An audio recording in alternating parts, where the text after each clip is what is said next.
Толғауы 90 қызыл тіл, сөйлеймін десең өзің біл, Абай. Сегізаяқ өлеңі 1889 жылы шыққан. Абайдың қазақ поэзиясына 8 тармақты етіп, тыңнан қосқан шумақ өрнегі. Мұндағы басты ерекшелік әр шумақтың 8 жолдан қайрылуында. Бұл өлеңде Абай қазақтың мінез құлқының жағымсыз жақтарын сынап, кемшілігін бетіне баса отырып, биік тұғырда өрелі ойға жетелейді.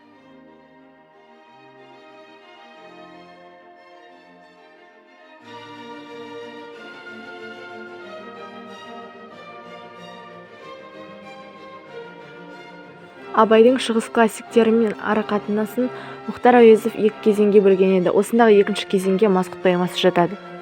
Жүсіпбек Аймауытовтың өмірі мен шығармашылығы.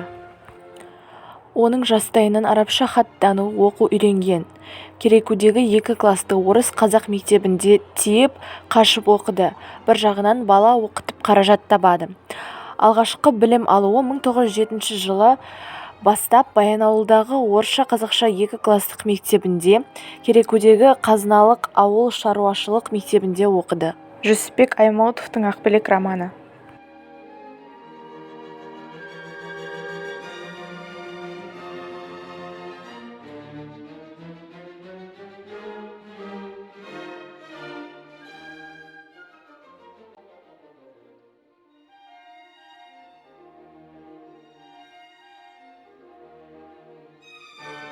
Ал енді қазақ тілі пәнінен берілген тапсырмалар мен тақырыптарға көшсек.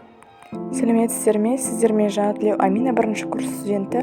Бүгін мен қазақ тілі пәнінен өткен сабақтарды қорытындылайтын боламын. 1-ші тақырып Ахмет Байтұрсынұлы. Ол қазақтың ақыны, әдебиет зерттеуші, ғалым, түркітанушы болып келеді. Ол 1872 жыл Қостанай облысында дүниеге келген. Осы слайдта Ахмет Байтұрсынұлы туралы ұлы кісілердің пікірін қарап өтуге болады. Және де үй жұмысына берілген конспекттер мен тапсырмалар орындалды. Келесі тақырып әлем жаңалықтары, өнер және мәдениет. Осы тақырыпқа байланысты театр өмірлік сұрақтарға шешім табатын жоғарғы интенция деп Александр Иванович Герцен айтып кеткен екен. Бұл жерде мәтіндегі жаңалықтар, мәтіндегі жастардың мәселесі, мәтін бойынша бір проблема және де тапсырма болып келеді. 3-ші тақырып Мона Лиза, яғни картинаның тарихы жайында. Суретте көрсетілген мәліметтен бөлек, Жапониядан Францияға қайтар жолында сурет Мәскеудегі Пушкин атындағы музейге қойылған.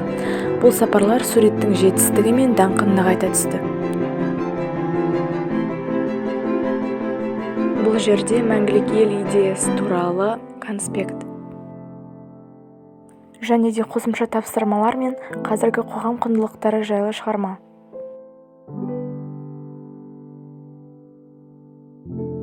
Соңғы тақырып бойынша жасалған үй жұмысы және де мен үшін білімнің артықшылығы жайлы шығарма. Назарларыңызға рахмет, көңілдеріңізден шықты деп ойлаймын. Болашақ бағдарламасы елбасы Нұрсұлтан Назарбаевтың бастамасымен құрылып, 1993 жылдан бері жұмыс істеп келе жатыр. Бұл бағдарламаның басты мақсаты келешек ұрпаққа жақсы білім беру, яғни шетелден әкелген білімді Қазақстанға оралғаннан кейін қолдану арқылы экономикамызды көтеру болып саналады. Болашақ бағдарламасының іріктеу тәртібі едәуір күшейді. Енді саннан сапаға көшуде. Сондай-ақ бюджет қаржысын үнемдеуге де баса назар аударылуда. Сондықтан енді шет тілін жетік меңгерген үміткерлер ғана іріктеледі. Бұрынғыдай алдын ала тілдік курсқа жіберілмейді. Осы бағытта болашақ бағдарламасының түлектері ел дамуының негізгі көзі болады деген сенім бар. Бірақ та осы бағдарламамен оқыған жастар да шетелде қалып қойып жатқаны мәлім. Оған қарамастан жыл сайынғы стипендиялардың саны 3000-ға дейін өсті. Ауыл жастары мен мемлекеттік қызметкерлер үшін квоталар бөлінді. Болашақ халықаралық стипендиясы әлемнің 30 еліндегі 200 үздік жоғары оқу орнында оқу үшін 10117 қазақстандыққа тағайындалған. Осыдан болашақ түлектерінің 4-тен 1-і ірі компаниялар мен мемлекеттік ұйымдардың топ менеджері болып еңбек етуде. Менің ойымша, болашақ бағдарламасы еліміздің биік белестерге жетуіне көмек жасауда.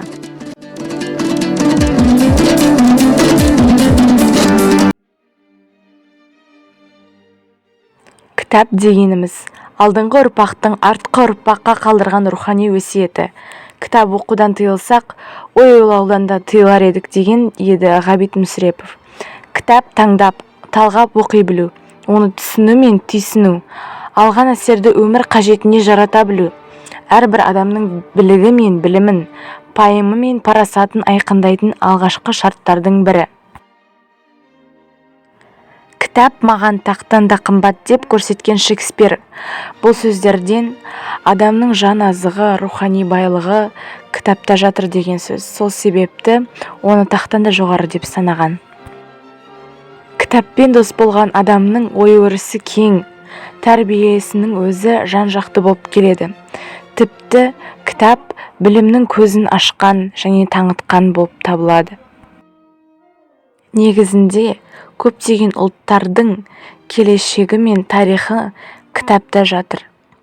Біз білмейтін қыр-сырларының өзі кітапты ашқанда ғана оны құпиясын ашып тани аламыз.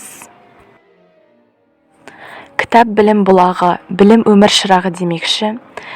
Кітап оқи отырып, миымызға білімді сіңіре келсек, бұл білім біздің өмірімізге азық болады деген ойдамын.